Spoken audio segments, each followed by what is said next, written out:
Conquering Shiny Object Syndrome in Marketing. Welcome to today's presentation on Conquering Shiny Object Syndrome in Marketing.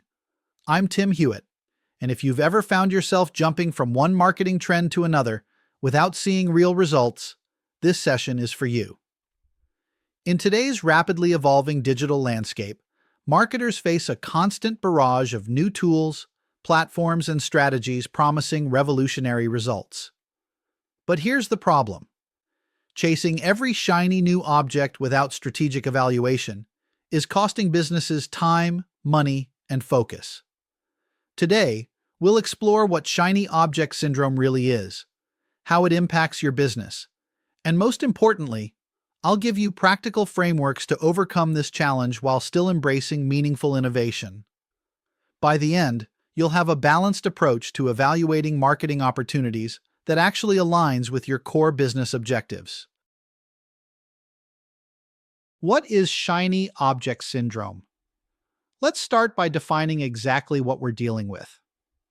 Shiny object syndrome is the tendency to chase new, flashy marketing tools or tactics without evaluating their strategic relevance or value to your business objectives.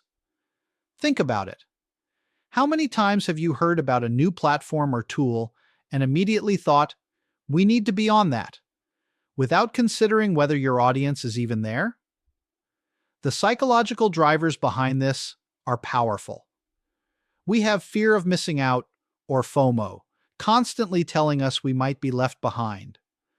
We're bombarded with trending innovations daily, and there's often leadership pressure to implement quick-win solutions. Common examples include rapid platform hopping. Remember the Clubhouse boom? Many businesses jumped on without a clear strategy, or adopting trendy automation tools without integration plans, or implementing AI solutions without clear use cases. While innovation is absolutely essential in marketing, distinguishing between valuable advancements and distracting trends requires discipline and strategic thinking. The business impact of chasing trends. Now let's talk about the real cost of shiny object syndrome. It's not just about wasted time, it has serious business implications. First, there's financial waste. Investing in unproven tactics leads to poor ROI. You're essentially gambling with your marketing budget. Second, resource drain. Your team spends time learning new tools rather than optimizing the ones that are already working. This opportunity cost is often overlooked, but it's massive. Third, strategic dilution. When you spread your efforts across too many channels, you diminish your overall impact.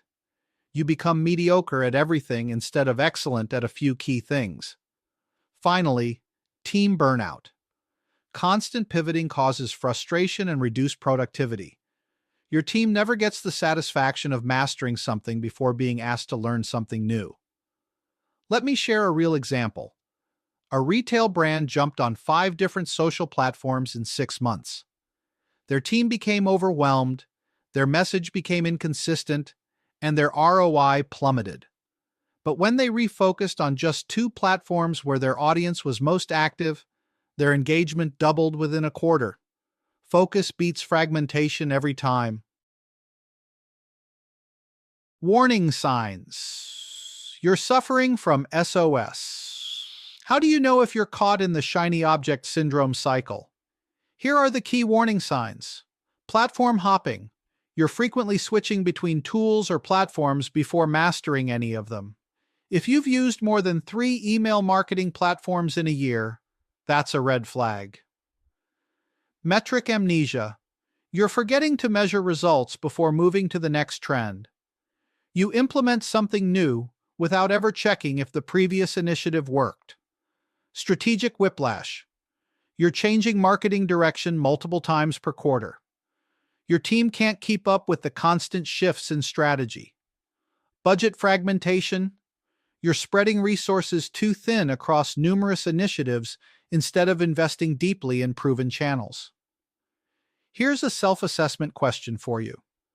Does your marketing team frequently abandon strategies before they've had time to demonstrate results? If you've pivoted your social strategy monthly, you're likely caught in the SOS cycle. The 80-20 approach to marketing innovation. So, how do we fix this? I recommend the 80-20 approach to marketing innovation. The 80% represents your core strategy. Dedicate the majority of your resources to proven, high-performing marketing channels and tactics that align with your business objectives. Focus on perfecting execution, optimize based on data, and ensure consistent delivery. The 20% is for strategic exploration. Reserve a portion of your budget and time for testing emerging opportunities that show genuine potential for your audience. But here's the key. Set clear success metrics, run controlled experiments, and evaluate before scaling. This balanced approach allows marketers to maintain consistency while still exploring innovations that could provide competitive advantages. Let me give you a real example. A B2B software company using this model allocated 20% of their resources to test LinkedIn audio events.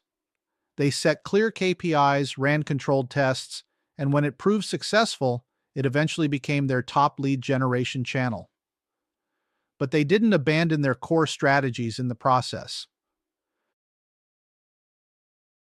Evaluating new marketing opportunities. When a new opportunity comes up, you need a framework to evaluate it properly. Here are the 4 key questions you must ask. First, strategic alignment. Does this new opportunity directly support our defined marketing objectives and target audience needs?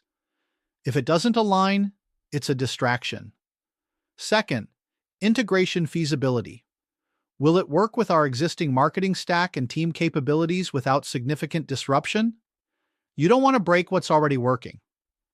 Third, performance potential.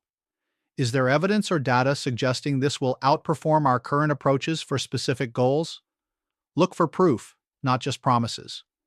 Fourth, resource requirements. What is the total cost, time, money, and opportunity cost compared to expected returns? Make sure the juice is worth the squeeze.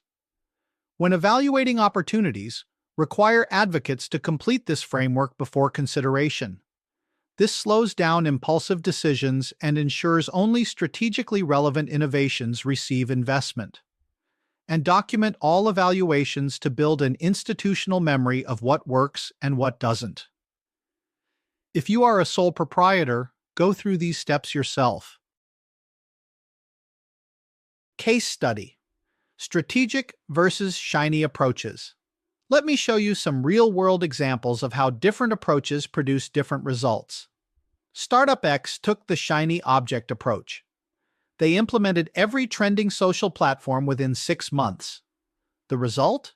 A 7% decrease in overall engagement, team burnout, and $15,000 in wasted spend. Established Y took a strategic approach using the 80-20 model. They tested TikTok with clear KPIs before scaling. The result? A 127% engagement increase and a 23% rise in Gen Z conversions. Agency Z also took a strategic approach. They evaluated 5 AI tools and selected one that integrated with their existing workflow. The result? A 35% productivity improvement and $90,000 in annual savings. The key differentiator between success and failure wasn't whether companies adopted new technologies, but how they approached the evaluation and implementation process. Strategic adopters consistently outperformed those who chased trends without a framework. Building your Anti-SOS Toolkit. Let me give you 4 concrete steps to build your Anti-SOS Toolkit. First, establish a marketing North Star. Define 3 to 5 clear objectives that all marketing activities must support. Post these visibly and reference them during all tool and trend evaluations. This becomes your filter for decision-making. Second, implement a trend evaluation committee. Assign 2 to 3 team members to research and present new opportunities quarterly, rather than chasing every trend as it emerges. This creates a structured process instead of reactive decision-making. Third, create a marketing technology roadmap. Plan tool adoptions and retirements on a yearly schedule. limiting new implementations to prevent constant disruption. Your team needs stability to perform well. Fourth, measure what matters. Establish consistent KPIs across all channels and require 90-day performance data before expanding or abandoning any strategy. Data should drive decisions, not emotions. Remember, the most successful marketers aren't necessarily early adopters of every trend, but strategic evaluators who select the right innovations at the right time for their specific business goals. By implementing these frameworks, you'll build marketing strategies that deliver consistent results while still embracing meaningful innovation. That's how you conquer shiny object syndrome and build a marketing strategy that actually works. Thank you for watching, and remember, focus beats fragmentation every time. Come hang out in my free mastermind group for more marketing tips. The link is in the description.